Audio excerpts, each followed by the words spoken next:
Hello, fourth and fifth graders. Today, our reading lesson is about the importance of choosing books with your identity in mind.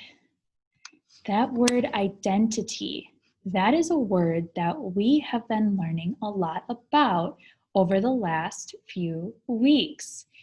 Last week, we learned a lot about identity through our name tags.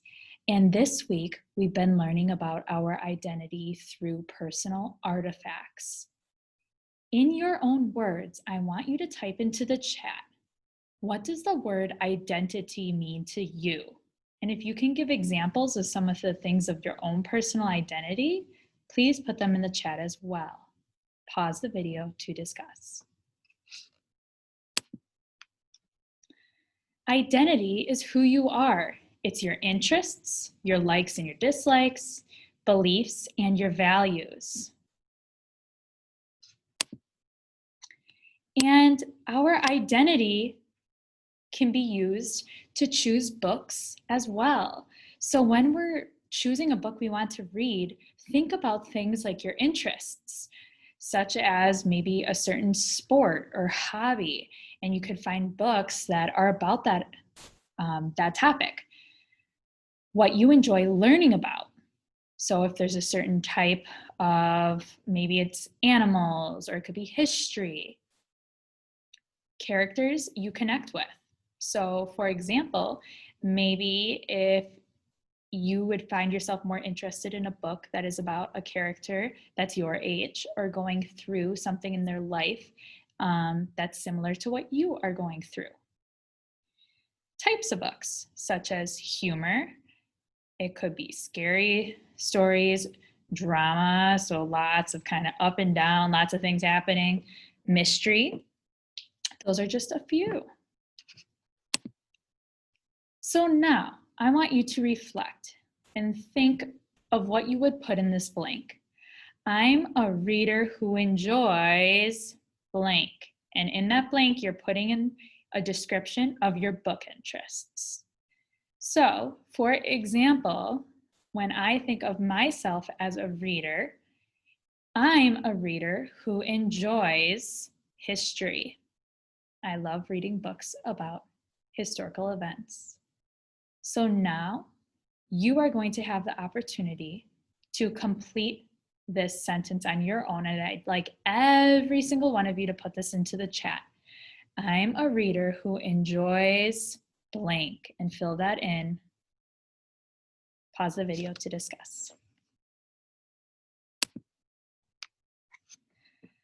I'm a teacher who enjoys reading books about kindness and perseverance to my students.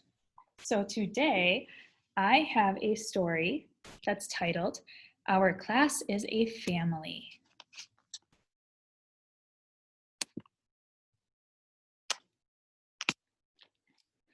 Our class is a family.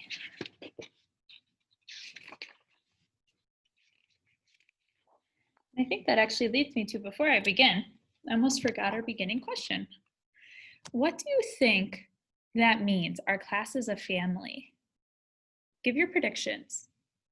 Throw them into the chat.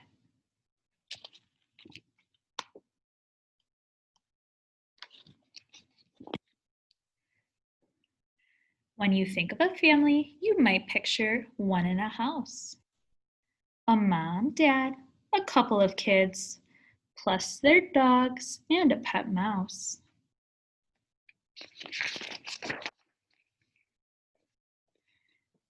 Perhaps you think of grandma or a stepmom and stepdad. It could be those 14 cousins or that twin who makes you mad.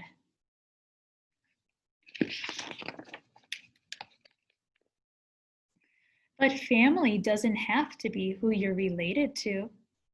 It can be another special group who love and care for you.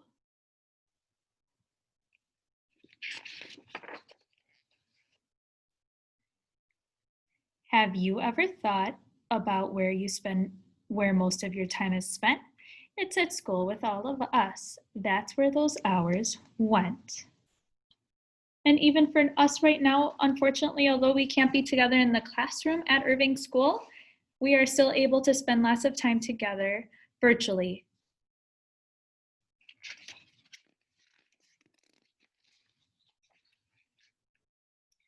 So if our classroom is the place where we spend our days, why wouldn't we want to make it like a home in many ways?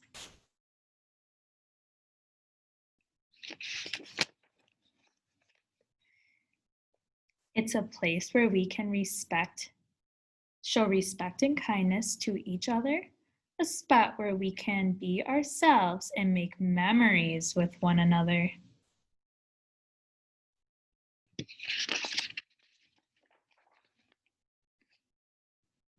We have things in common.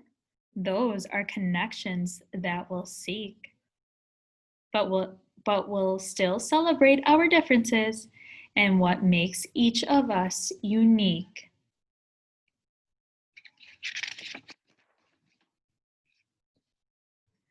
Our classroom is a special haven where it's okay to make mistakes. We learn from them and try again, no matter what it takes. I would like you to think of an example of a time when you've made a mistake or something's come hard in school. What are some examples of maybe topics that have been tricky for you, have been hard? Put those into the chat because we all have those times.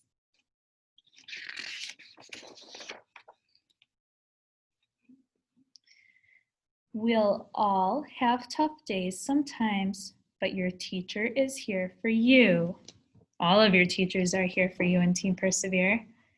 And as long as you're a friend to others, your peers will be there too.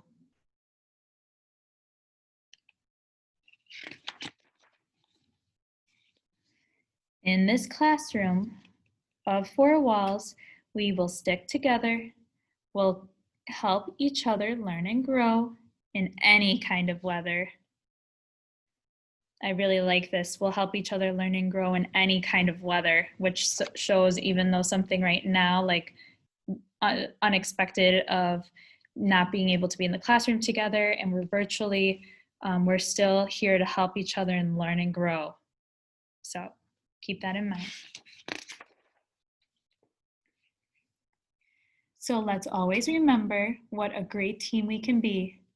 You have our back and we have yours. We're a classroom family. And that is the end of our story. Our class is a family. And I think this is something so important that we are all connected and support each other and show kindness each day. And I'd like you to show a hand signal. Who can agree that with that they want this class to be a family? Thank you, everyone.